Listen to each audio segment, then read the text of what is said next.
Hello and welcome to News Across Nigeria. We move across the Nigerian states, bringing you information on what's happening now. And we begin in the south-south part of the country. One of the major problems facing Asaba, the capital of Delta State, is flooding. Residents and business owners on Direct Labour Road, Okpanam Road, and its environs are frustrated with the state of the roads, which are often bad after heavy rain.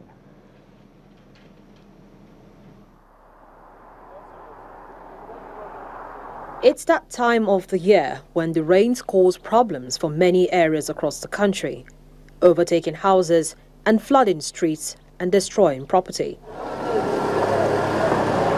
Some areas in Delta State, south Nigeria, have not been spared this problem. Those who live or work on Direct Labour Road, Okpanam Road, and environs are left helpless after the flood waters overtook the streets. It's a very long time we have been experiencing this flood here. I can't even pass through this area again. See where I parked my car up there. Before I can buy something here, I will park somewhere on the track. Since 2012, up to date, we'll be suffering from flood on DLA Road. And it has affected our business also here. Damaged our cars. Even some shops have packed up. They are not in existence again. Some have relocated to other places. While they are aware that rain is a natural occurrence, the people claim the waters have not been able to find their level because of the poor drainage system. In spite of the challenges we are going through with respect to the finances of the state government is very, very serious on the issue of addressing the state of the roads in the state. If you even move around Asaba, the capital territory, you will see a number of drainages being cleared. The essence is that you remove all the blockades in the drainage such that the water, the pool of water, will have easier access or outlet into the River Niger or wherever the water is being channeled to. The state government wants residents to be a little more patient.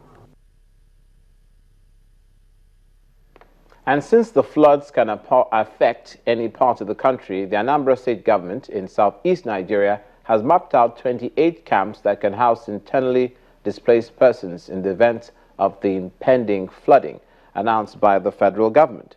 At a meeting with the State Executive Council, the Executive Secretary of the Anambra State Emergency Management Agency, Mr. Paul Odenigbo, said the focus is on how to embark on more enlightenment campaigns for those who may be affected by flood. And what we agreed we need to do today is more enlightenment to the people living in the riverine area. They should be properly informed that flood is coming. Therefore, they should get ready to evacuate once the signal comes that they should leave. That is one of the things. Number two is for government of Anambra State to make sure that people are evacuated so that we don't lose anybody. Life is very, very valuable. So we will not leave anybody behind. Otherwise, water will carry some people and we lose lives.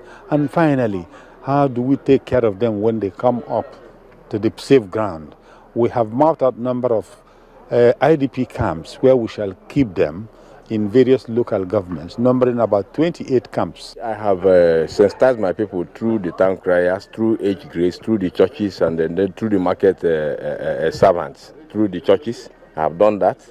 What we are doing now is we are on the process of the silting all gutters and waterways within the local government to make sure that water have ways when it comes and when it is coming.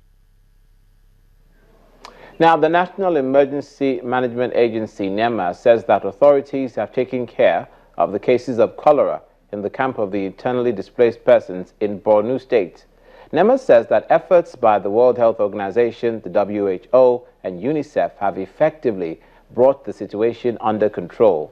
The Borno State coordinator of NEMA, Mr. Mohammed Kanr, in this interview says that all the relevant authorities are working hard to ensure that the health of the internally displaced persons remains top priority.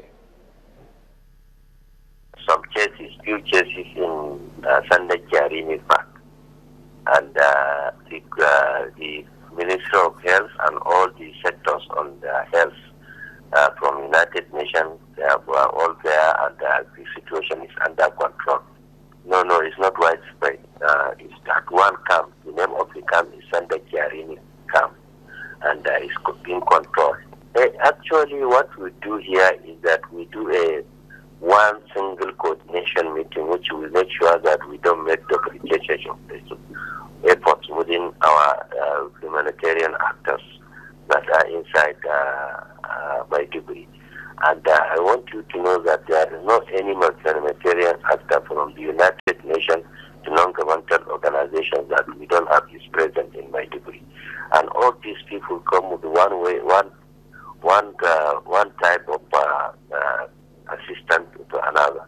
And health is not also an exception. We have the UNICEF, we have Ministry of Health, we have Federal Ministry of Health, we have NEMA, which we have mobile clinic and other diseases that we go around. So anything else, we don't take it lightly, we are distant. So this sector has already mobilized itself to that camp and take control of a situation. And now presently the situation is under control. The sector is on top of the situation. And we make sure that this thing does not spread to other camps. And at the same time, we have the leading agency, which is the Borno State Ministry of Health, has already stationed there to make sure that the situation is under control.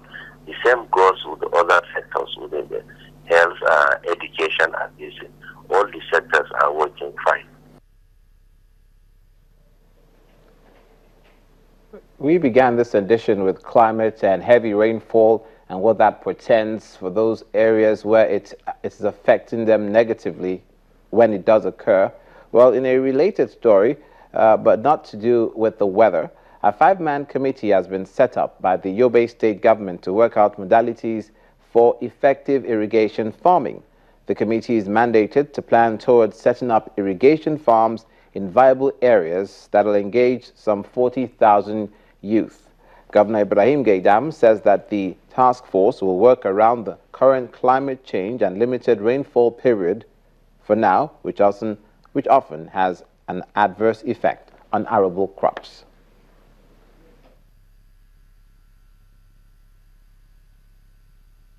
We can no longer continue to depend on rain-fed agriculture in view of the very serious challenges it poses to agricultural development in the state.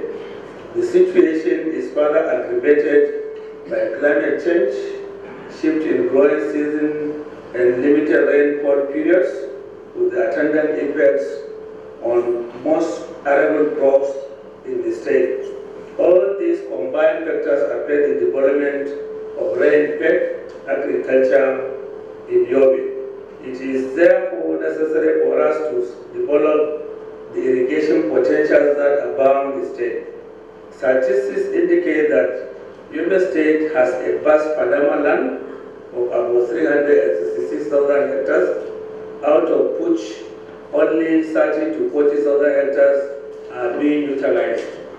In addition to this, there are about 14 seasonal and perennial rivers and streams, with Yobe River being the largest, covering a distance of over 200 kilometers. Other potential features include export lakes, natural depressions, which also have the potential for rain harvesting.